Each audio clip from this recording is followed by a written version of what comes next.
Welcome back to another weekly OVR shooting drill. This week we're going back to a beginner drill.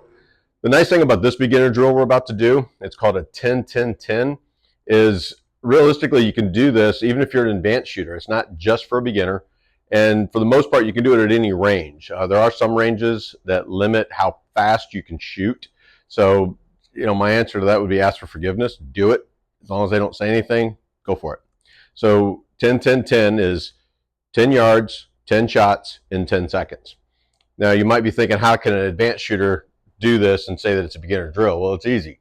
I'm going to do it today, and I'm going to do it with my left hand. I'm right-handed. So I'm going to do the shooting from a left-sided. I'm going to do just standard left-sided shooting. You can advance this by doing strong hand only or weak hand only. You can also go back to the beginning side of this by doing it from a low ready, from an overt holster, and from a concealed holster to see how quickly you can actually get these on target. The other thing that we're going to do is I'm going to use the non-recoil first and then step up to the recoil. The reason I'm going to do that is by using the non-recoil, I can isolate my muscle control. And so if I'm anticipating the recoil, you'll see it start to dip. If I'm really pulling on the trigger hard, you'll see that weapon, the aiming move off to the side a little bit. So again, I'm going to do it left-handed. We'll kind of see how I fit in. Once I'm comfortable with that, then I'm going to advance to a recoil. You should do this with every weapon.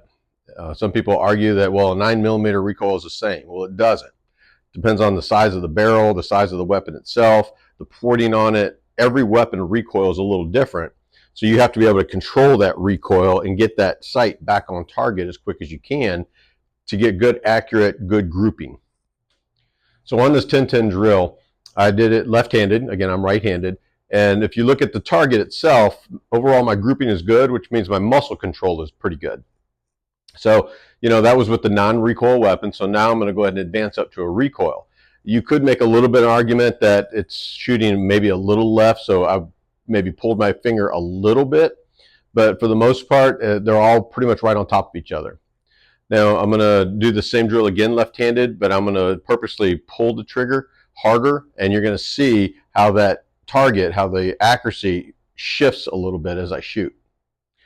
So on this series, as I said, I purposely jerked at my trigger or pulled hard on my trigger, and when you look at the target, you can see that the alignment is still good, up and down in a vertical plane, but as you look at it, it's shifting with each pull, and there's an inconsistency there. So if that were how I actually shot, then you would know that I would have to really work a little bit better on controlling just that squeeze of the trigger. The other thing with this particular drill that we're doing is this has a timer on it, and you can see the timer that we have up on the screen. And we can actually look at not just your first and your last shot, but what that interval for each shot is. And so some people have a tendency to maybe get their first 2 or 3 shots off and then slow down a little bit to try and work on that accuracy a little bit better. And if you look at the overall time, I shot with time to spare. So maybe for this drill, I could actually just slow down a little bit. So we made a couple of changes on this particular aspect of the drill. For one, I switched to the recoil pistol. For two, I switched to target. The target really doesn't matter what you're using. I mean, you could throw a playing card up there and just work on how many of those shots you can get into the playing card. For us, the first one I did with the non-recoil, we used one aspect of a drill. It really didn't let me break down every single thing as much as this particular drill does.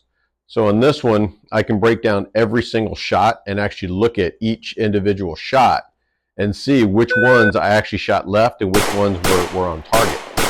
As you can see with me, I wasn't anticipating a recoil, which is good. So there's not a lot of up-down that's going on. But you can see left to right, there were a few jerky trigger pulls. They weren't as smooth as they should have been. Again, this is me shooting left-handed. And so I can look at my overall time and see, I had 2.5, 3 seconds to spare still that I could have slowed down a little bit, and that probably would have helped me. And then as I get the muscle memory down, then I can work on speeding up. So I probably just got a little bit excited. So a key factor on what we can do here at OVR, as you can see, we can break this entire drill down.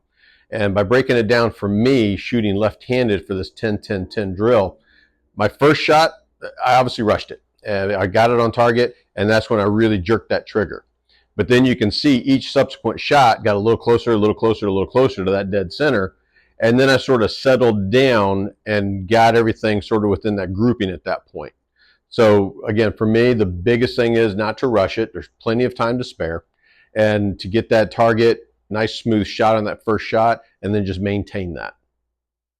So be sure to come on into OVR, practice this, break down every single aspect of your shooting. Let's see where you're limited at, and then let's go ahead and make you a better shooter.